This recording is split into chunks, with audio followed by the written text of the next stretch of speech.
Hello guys, welcome to back my YouTube channel doctor Tausif Ansari. Guys, आज के session में हम पढ़ने वाले हैं जेंडर के बारे में कि जेंडर क्या होता है और इसके कितने प्रकार होते हैं।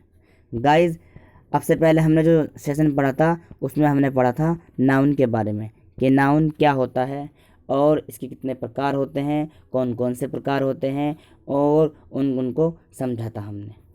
गाइस, ये जेंडर भी नाउन का ही एक प्रकार है।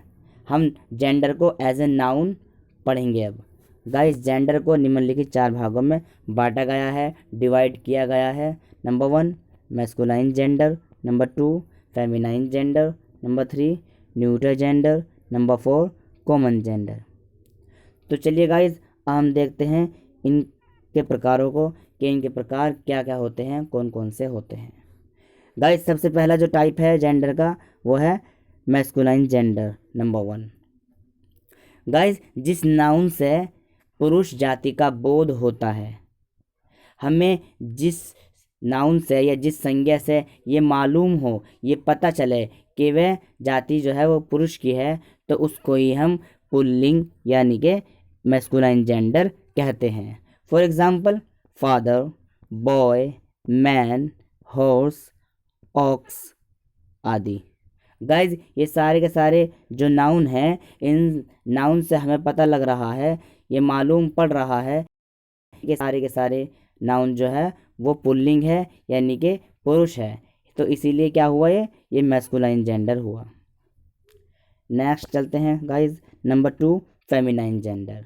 गाइज, जिस नाउन से हमें स्त्री जाति का बोध हो, हमें उसके स्त्री होने का मालूम हो, पता चले, उसको ही हम स्त्रीलिंग यानी कि फेमिनाइन जेंडर कहते हैं। For example mother, girl, women, Sita, mayor. Guys, ये जितने भी नाउन हैं, इन सभी नाउन से हमें ये मालूम पड़ रहा है कि ये सारे के सारे नाउन स्त्रीलिंग के हैं यानी कि फेमिनाइन जेंडर के हैं, लेडी के हैं, तो हम इसको ही फेमिनाइन जेंडर कहते हैं। चलते हैं अब गाइज थर्ड पे कि थर्ड क्या है। गाइज, थर्ड है हमारा न्यूट्रल जेंडर। गाइज, जिस नाउन से हमें उसके ना तो स्त्री होने का पता लगे और ना ही पुरुष होने का पता लगे, यानी कि ना ही तो उसके जेंट्स होने का बोध हो, मालूम हो, और ना ही उसके लेडीज़ होने का बोध हो, यानी कि वो निर्जीव हो, ना तो वो पुरुष हो, ना वो स्त्री हो, ना वो लेडीज़ हो, ना वो जेंट्स हो, तो ऐसे नाउन को हम जो है न्यूट्रल जेंडर यानी कि नपुंसक लिंग कहते हैं। जिन नाउन से निर्जीव पदार्थ का बोध होता है उसे न्यूट्रल जेंडर नपुंसक लिंग कहते हैं। For example school, book, pen, room, table. Guys, ये जितने भी नाउन हैं यहाँ पर लिखे हुए, इन सब में ना तो कोई पुरुष है, ना ही कोई स्त्री है, ना ही तो किसी के लेडी होने का मालूम पड़ रहा है और ना ही किसी के जेंट्स होने का मालूम पड़ रहा है। इसीलिए इनके जो लिंग है वो नपुंसक है। इसीलिए इनको हम निर्जीव पदार्थ भी यानी कि नॉन लिविंग थिंग्स भी कहते हैं। Number 4 common gender. गाइज, जिस नाउन के अंदर पुरुष होने का भी ज्ञात हो और स्त्री होने का भी ज्ञात हो, यानी कि दोनों का होना ज्ञात हो, बोध होता है, वो लेडीज़ भी हो और वो जेंट्स भी हो, ऐसे नाउन को ही हम कॉमन जेंडर या कॉमन नाउन कहते हैं। जिस नाउन से सभी पुरुष दोनों जातियों के बोध होता है, यानी कि स्त्रीलिंग भी हो और पुल्लिंग भी हो, उसे ही हम कॉमन जेंडर यानी कि उभयलिंग कहते हैं। For example parents. Guys, parents जो होते हैं वो माता भी होते हैं और पिता भी होते हैं, यानी कि लेडीज़ भी होते हैं और जेंट्स भी होते हैं। चाइल्ड, चाइल्ड यानी कि बच्चा, ये जेंट्स भी होते हैं और लेडीज़ भी होते हैं, लड़का भी होता है और लड़की भी होते हैं, इसीलिए ये एग्ज़ाम्पल जो है वो कॉमन जेंडर के एग्ज़ाम्पल है। ये टाइप जो थे वो जेंडर के टाइप थे। अब चलते हैं इनके रूल्स के बारे में पढ़ने के लिए। इनके नियमों को एक एक करके हम सीखते हैं और समझते हैं कि इनके नियम क्या है, स्त्रीलिंग से पुल्लिंग में और पुल्लिंग से स्त्रीलिंग में बदलने के लिए, चेंज करने के लिए क्या क्या नियम हैं, क्या क्या रूल्स हैं, कायदे कानून हैं, उनके बारे में हम आगे पढ़ेंगे। रूल नंबर 1, पुल्लिंग तथा स्त्रीलिंग बनाने के नियम। पुल्लिंग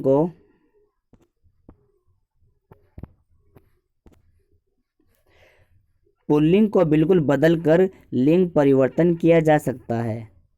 नीचे कुछ उदाहरण दिए गए हैं। गाइस, वर्ड को बिल्कुल चेंज कर बिल्कुल बदल कर फेमिनाइन जेंडर से मैस्कुलाइन जेंडर में और मैस्कुलाइन जेंडर से फेमिनाइन जेंडर में चेंज किया जा सकता है, बदला जा सकता है। फॉर एग्जांपल, बॉय क्या है? मैस्कुलाइन जेंडर है। गर्ल क्या है? फेमिनाइन जेंडर है। गाइस, हमने बॉय को बिल्कुल ही बदल दिया और उसको फेमिनाइन जेंडर में बदलने के लिए गर्ल यानी कि उसके वर्ड को बिल्कुल ही चेंज कर दिया। ये रूल नंबर 1 है कि किसी भी वर्ड को पूरा का पूरा चेंज कर फेमिनाइन जेंडर में बदला जा सकता है। जैसे ब्रदर फेमिनाइन मैस्कुलाइन जेंडर है, सिस्टर फेमिनाइन जेंडर है, बुल मैस्कुलाइन जेंडर है, काउ फेमिनाइन जेंडर है, किंग मैस्कुलाइन जेंडर है, क्वीन फेमिनाइन जेंडर है, सर मैस्कुलाइन जेंडर है, मैडम फेमिनाइन जेंडर है। इसी तरीके से कॉक, हैन, डॉग, बिच, फादर, मदर, सन, डॉटर, अंकल, आंटी। गाइस, ये एक साइड में जो थे वो मैस्कुलाइन जेंडर है यानी कि पुरुषलिंग, जिनसे हमें पुरुष होने का या जेंट्स होने का पता लग रहा है। और गाइस, दूसरी तरफ जो है ये फेमिनाइन जेंडर है यानी कि स्त्रीलिंग, जिससे हमें स्त्री होने का या लेडीज़ होने का मालूम पड़ रहा है। गाइस, मैस्कुलाइन जेंडर से फेमिनाइन जेंडर में बदलने के लिए उनके पूरे के पूरे वर्ड को, पूरे के पूरे शब्द को ही चेंज करना पड़ता है। ये रूल नंबर 1 कहता है एज ए ग्रामर। अब गाइस, हम पढ़ते हैं रूल नंबर 2। पुल्लिंग में ESS लगाकर लिंग परिवर्तन किया जा सकता है। फॉर एग्जाम्पल, ऑथर को गाइस पुरुषलिंग में कहते हैं लेखक, हिंदी में ऑथोरस यानी कि लेखिका। यहाँ पर फेमिनाइन जेंडर बनाया है मैस्कुलाइन जेंडर से, क्या लगा करके? ESS लगा करके यहाँ पर मैस्कुलाइन जेंडर को चेंज कर दिया फेमिनाइन जेंडर में। इस तरीके से लोयन को फेमिनाइन जेंडर में चेंज किया है ESS लगा करके लोयनस यानी कि शेर, शेरनी। इसी तरीके से यहाँ पर ESS लगा करके पोएट को चेंज कर दिया पोएटेस, मैनेजर को चेंज कर दिया मैनेजरस, मास्टर को चेंज कर दिया मास्टरस, गॉड को चेंज कर दिया गॉडेस। गाइज, मैस्कुलाइन जेंडर को फेमिनाइन जेंडर में चेंज करने के लिए क्या किया जाता है? रूल नंबर 2 में ESS को लगा दिया जाता है, जिसके ज़रिए से मैस्कुलाइन जेंडर फेमिनाइन जेंडर में तब्दील हो जाता है, बदल जाता है, चेंज हो जाता है। गाइज, अब हम सीखते हैं रूल नंबर 3। रूल नंबर 3 क्या कहता है? संज्ञा के अंतिम स्वर यानी कि वोवेल को हटाकर ESS लगाकर लिंग परिवर्तन किया जा सकता है। गाइज, यहाँ पर भी हमें ESS ही लगाना है, रोल नंबर 3 में भी, और रोल नंबर 2 में भी हमें ESS ही लगाना था। ये जो है सिमिलैरिटी नहीं है गाइज। अगर आपने ध्यान दिया हो, यहाँ पर क्या है? वोवेल। वर्ड के आखिर में यानी कि अंतिम में, संज्ञा के अंतिम में स्वर यानी कि अगर वोवेल आया हुआ है तो उसको हटाकर ESS लगाना है। और रूल नंबर 2 में क्या था? रूल नंबर 2 में उसको बगैर हटाए ESS लगाना था, वोवेल को बगैर हटाए ESS लगाना था। और रूल नंबर 3 में वोवेल को हटाकर ESS लगाना है। फॉर एग्जाम्पल, एक्टरस में ESS लगाया है, एक्ट्रेस बना दिया, यानी कि अभिनेता को, हीरो को हीरोइन यानी कि अभिनेत्री बना दिया। लेकिन यहाँ पर क्या किया गाइस? यहाँ पर अंतिम स्वर यानी कि लास्ट वोवेल को हटा दिया। जैसे एक्टर में देखो ACT TOR, एक्टर। एक्टर में सबसे आखिरी का जो वोवेल है वो ओ है, यहाँ पर ओ है, ये रहा। यहाँ पर ओ को टी के बाद से हटा दिया और ESS लगा दिया। Actor, actress. Governor, governess. Hunter, huntress. Guys I hope आपकी समझ में आ गया होगा। अब चलते हैं रूल नंबर 4, समझते हैं कि रूल नंबर 4 क्या होता है। संज्ञा के पहले या बाद में शब्द को बदलकर लिंग परिवर्तन किया जाता है। गाइस संज्ञा से पहले एक वर्ड आ रहा हो या संज्ञा के बाद एक दूसरा वर्ड आ रहा हो, यानी कि नाउन से पहले कोई वर्ड आ रहा हो या नाउन के बाद कोई वर्ड आ रहा हो, अगर कोई पहले आ रहा है वर्ड तो उसके पहले को हटा करके और चेंज करके हम जो है मैस्कुलाइन जेंडर से फेमिनाइन जेंडर बनाएंगे। या अगर उसके बाद में कोई वर्ड आ रहा है एक्स्ट्रा तो उसके बाद वाले वर्ड को हम चेंज करके फेमिनाइन जेंडर से मैस्कुलाइन जेंडर में उसको चेंज करेंगे।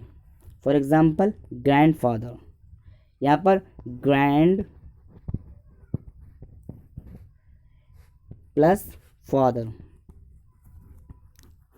गाइस यहाँ पर जो है हमारा नाउन क्या है, फादर है। यहाँ पर ग्रैंडफादर है, जो फादर जो है हमारा ये नाउन है, इससे पहले एक एक्स्ट्रा वर्ड आ रहा है ग्रैंड, तो हम यहाँ पर क्या करेंगे, इसको चेंज कर देंगे नाउन को। कैसे, ग्रैंडफादर को क्या कर देंगे हम ग्रैंड मदर, दादा दादी, he goat she goat, peacock peahen, washerman washerwoman, milkman milkwoman, manservant maidservant, landlord landlady. तो गाइज ये थे 4 नियम मैस्कुलाइन जेंडर से फेमिनाइन जेंडर में बनाने के लिए। गाइज जेंडर आई होप आप समझ गए होंगे। जेंडर 4 प्रकार के होते हैं। Number 1 masculine gender, number 2 feminine gender, number 3 neutral gender, number 4 common gender. Guys masculine gender को फेमिनाइन जेंडर में चेंज किया जा सकता है और फेमिनाइन जेंडर को मैस्कुलाइन जेंडर में चेंज किया जा सकता है, लेकिन न्यूट्रल जेंडर को किसी कहीं में भी चेंज नहीं किया जा सकता और कॉमन जेंडर को भी किसी में भी चेंज नहीं किया जा सकता। न्यूट्रल जेंडर वो जेंडर होते हैं जहाँ पर किसी के स्त्री और पुरुष होने का ज्ञात ना हो, और गाइज कॉमन जेंडर वो जेंडर होते हैं जहाँ पर किसी के स्त्री भी होने का और पुरुष भी होने का, दोनों जाति होने का ज्ञात हो। आई होप गाइज आप समझ गए होंगे इस लेसन को, इस चैप्टर को। गाइज अगर आपने अभी तक हमारे सेशन को सब्सक्राइब नहीं किया है तो हमारे चैनल को सब्सक्राइब कर ले, हमारे सेशन को लाइक करें और हमारे सेशन को जो है ज़्यादा से ज़्यादा शेयर करें।